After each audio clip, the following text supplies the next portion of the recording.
আমাকে সুন্দর করে সাজা, এত সুন্দর করে সাজাবি যেন পাত্রপক্ষ দেখেই পাগল হয়ে যায়। কি রে, তুই তো বিয়ার জন্য পুরো উঠে পড়া লাগছস। আর কতদিন একা একা থাকবো, ভালো লাগে না। যেই ছেলেই আমাকে দেখতে আসছে, দেখার পরে এই ছেলের আর হদিসই থাকে না। আজকে যেই রকম ছেলেই হোক, ল্যাংড়া লুলা খোড়া যেমনই হোক, এই ছেলের গলায় আমি ঝুলে পড়বো। ওয়ালাইকুম আসসালাম। তুমি আমার পাশে বসো মা, আসো বস। মাশাআল্লাহ, কি মিষ্টি চেহারা। তা মা, তুমি কতদূর পড়ালেখা করেছো? আমি তো পড়াশোনায় সবসময় ভালো ছিলাম। আমাদের পরিবারের সবাই পড়াশোনায় অনেক ভালো। আমার দাদা পরদাদা সবাই অনেক পড়ুয়া ছিল। আমার দাদা যখন মারা যায় তখন ওনার বুকের উপরে বই ছিল, তো পড়ুয়া ছিলেন উনি। আমার আব্বার ইচ্ছা ছিল আমি এরোনটিক্যাল ইঞ্জিনিয়ারিং পড়ি। ওনার বন্ধু আবার এয়ারলাইন্স এর মালিক, তো তাই। দুলা ভাই, এটা তো কোনো শুনিনি। আপনার কোন বন্ধু এয়ারলাইন্স এর মালিক, মানে কোন এয়ারলাইন্স? ওই আর কি। কাতার কাতার এয়ারলাইন্স এর মালিক। সৌদি থাকেন নাকি? ওনার ফ্যামিলি আপনার পরিচিত? হ্যাঁ, সবাই তো আমার আব্বুর বন্ধু।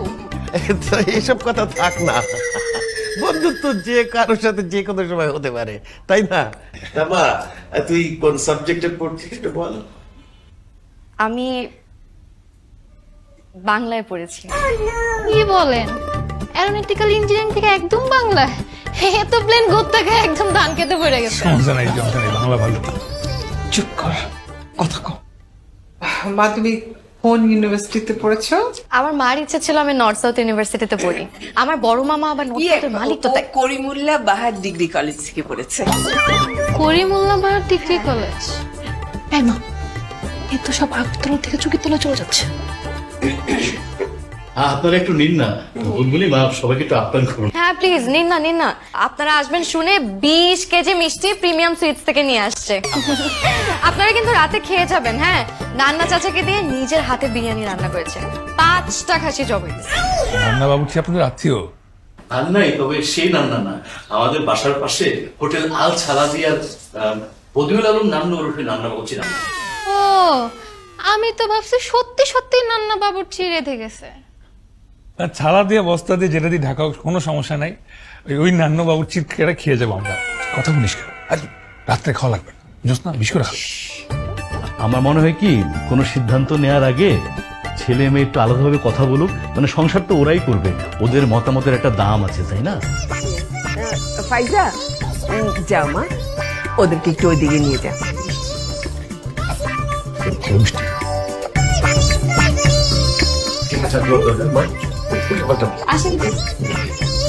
দেখেন, আমি বুঝতে পারছি আসলে এভাবে হুট করে অচেনা অজানা একজনের সঙ্গে আপনি কথা বলবেন, বিষয়টা একটু আপনার জন্য বিব্রতিকর। না না, বিব্রতকর কেন হবে?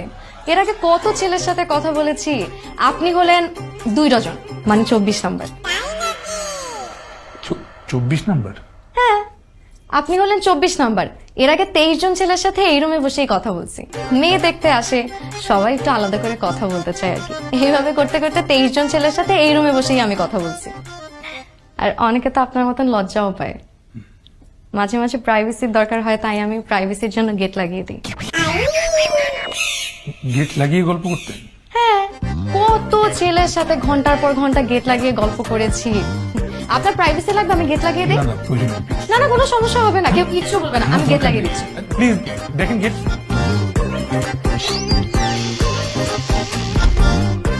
গেট লাগিয়ে দিয়েছি, এখন আর কেউ ডিস্টার্ব করবে। বলেন কি বলবেন?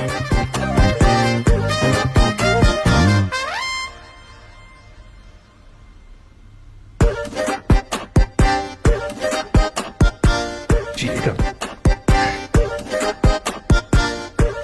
কত দিলেন? 200 টাকা? এর আগে কত 2000, 3000, 5000 টাকাও দিয়ে গেছে, কিন্তু গেট লাগানোর পরে আজকে পর্যন্ত কেউ 200 টাকা হাতে ধরিয়ে দেয়। কথা কি বুঝে বলেন নাকি না বুঝি বলে ফেলেন? কেন, কি হয়েছে? গেট লাগানোর পর টাকা বেশি দেয়, কথার মিনিংটা কেমন না? কেন, কি হয়েছে? এর আগে কত গেট লাগালাম, কখনো তো কিছু হলো না। কতবার গেট লাগিয়েছি। আচ্ছা, আপনি কি ভাবলেন বলেন তো?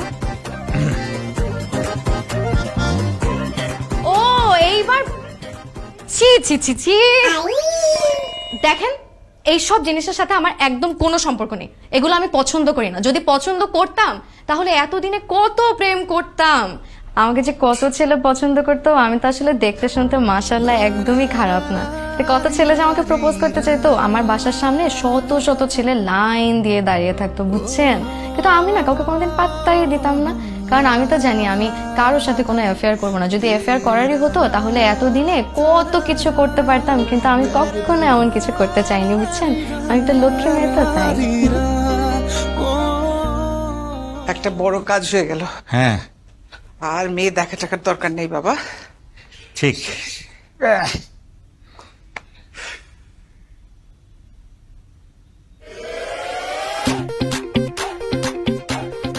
নাও 1800 টাকা নিয়ে আসি। তোকে কি আমি 1800 টাকা ফেরত দিতে বলেছি? হ্যাঁ, তোকে আমি 2000 টাকা দিলাম মেয়ের হাতে দেওয়ার জন্য, আর তুই কিনা 200 টাকা দিলি? ছি ছি ছি ছি ছি ছি। তুই তো আমার নাক কাটলি। আরে কোনো কিছু কাটি নাই, তোমার নাক কান গলা কোনো কিচ্ছু কাটি নাই। এটাকে বলে খরচ বাঁচানো। আমরা যে হারে মেয়ে দেখতেছি, এইভাবে টাকা দিয়ে থাকলে তো ফুতুর হয়ে যাবো। ওরা কি ভাবলো? কি আসছে? এত ভাবাভাবির কিচ্ছু নাই। এই ফ্যামিলি আমার খুব পছন্দ হয়েছে, কত বড় বড় কানেকশন, এরকম পরিবারই তো চাই। তোমার কিপটার ছেলের সাথে কেউ আত্মীয়তা করবে বলো? কিসের গিফটটা? আমার ছেলে একটু মিতব্যয়। হ্যাঁ, মা শোনো, তোমার ছেলে এগুলাকে মৃত ব্যয়তা বলে না, ওকে মেগা গিফটটা বলে। তুমি ওর হাতে একটা মিষ্টি দাও, কি করবে জানো? পানিতে চুপাইয়া ওই পানি খাবে, তাও মিষ্টি খাবে না, হচ্ছে এমন কি। তাই? হ্যাঁ, কি শুরু করবি? ভেতরে গিয়ে মারামারি। High high high. না না না, এই ধরনের কিপটা ছেলের সাথে তো আমার মেয়ের আমি বিয়ে দিব না। কি ধরনের ফ্যামিলি দেখছো? আরে ফকিরনি অবস্থা, অসম্ভব। আমি এই ছেলের কাছে আমার মেয়ে বিয়ে দেবো না। দুলা ভাই, ছেলে কিছুতেই কিপটা না, বুলবুলিকে 5000 টাকা দিয়ে গেছে। কি 5000 টাকা দিছে? হ্যাঁ, আমার তো বিশ্বাস হয় না। বুলবুলি, এই বুলবুলি, এদিকে আয়। কি রে, ছেলে নাকি তোরে 5000 টাকা দিছে? হ্যাঁ 5000 টাকা দিয়ে গেছে, আরো দিতে চাইছিল আম্মা, বুঝছো? আমি নেই নাই। দুলা ভাই দেখলেন, ছেলে কিপটা না, ছেলে হচ্ছে মিতব্যয়ী। এই যুগে সংসার চালাতে গেলে মিতব্যয়ী ছেলেরই দরকার, বুঝছেন দুলা ভাই? আমি বুঝতে পারছি আপনার মনের সন্দেহ এখনো যায় নাই। আচ্ছা, একটা কাজ করি, বুলবুলি ছেলের সাথে কোনো রেস্টুরেন্টে বসুক, টাইম পাস করুক, আমরা দেখি না বুলবুলিকে ওই ছেলে কেমন ভাবে ট্রিট দেয়, তাহলে তো আমরা বুঝতে পারবো ছেলেটা কেমন। কি বলো আপা? আমারও তাই মনে হয়, ওরা রেস্টুরেন্টেই বসুক। আর দেখা করলেই তো আর বিয়ে হয়ে যাচ্ছে না, তুমি সবকিছু তো এরকম না না বলো।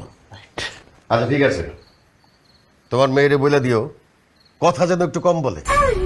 কথা এত বেশি বলে, কথা বলতে বলতে কোথায় কোন দিকে চলে যায় কোনো হিসাব নাই। মনে যা আসে, মুখে যা আসে তাই বলতে থাকে, থামাথামির কোনো লক্ষণ নাই। আরে আমার কথা বলে কি, আমার বন্ধু নাকি এয়ারলাইন্সের মালিক, তা ওর বাপ রে বাপ কাতার এয়ারওয়েজ। আমার কি দোষ আম্মা? সেদিন দেখলাম আব্বারে কার সাথে যেন ফোনে কথা বলতেছে, তার কোন বন্ধু নাকি কাতার এয়ারলাইন্সে জব করে। ওই যে কাতার এয়ারলাইন্সের জব করে, বাদাই দিছে কাতার এয়ারলাইন্সের মালিক আমার বন্ধু। এই যে সব দোষ কিন্তু আসলে তোমার। তুমি যে মানুষকে এরকম বাড়ায় চড়ায় বলো, সেটা দেখে দেখে মেয়েটা শিখছে। এই বুলবুলি, তুই একটু বাড়ায় বাড়ায় কথা বলিস না, হ্যাঁ? একটু অল্প স্বল্প বুঝে শুনে কথা বলিস, ঠিক আছে? বাড়ায় কথা বলি না, তোমার একটু বেশি কথা বলি। বেশি কথাটাই বলিস না রে বা। আমার কিন্তু ফ্যামিলি মিলিয়ে মেয়েটাকে খুব পছন্দ হয়েছে, ভারী মিষ্টি চেহারা। আমি এইখানে আমার ছেলের বিয়ে দেব। তুমি মামাকে ফোন করে বলো আমাদের মেয়ে খুব পছন্দ হয়েছে। আগে দেখো তোমার কিপটা ছেলেকে ওদের পছন্দ হয় কিনা। কি বলো তুমি? আমার ছেলে লাখে একটা, কিপটা ছেলে। ওই মেয়ে যদি আলাদা কথা বলে না, একদম পটে যাবে। তুমি ওর মামাকে ফোন করে বলো ছেলে মেয়ে যেন আলাদা কোথাও দেখা করতে চায়, বুঝলে? থামো থামো। কে ফোন করছে? আরে মেয়ের মামা ফোন করেছে। জি জি, ওয়ালাইকুম আসসালাম।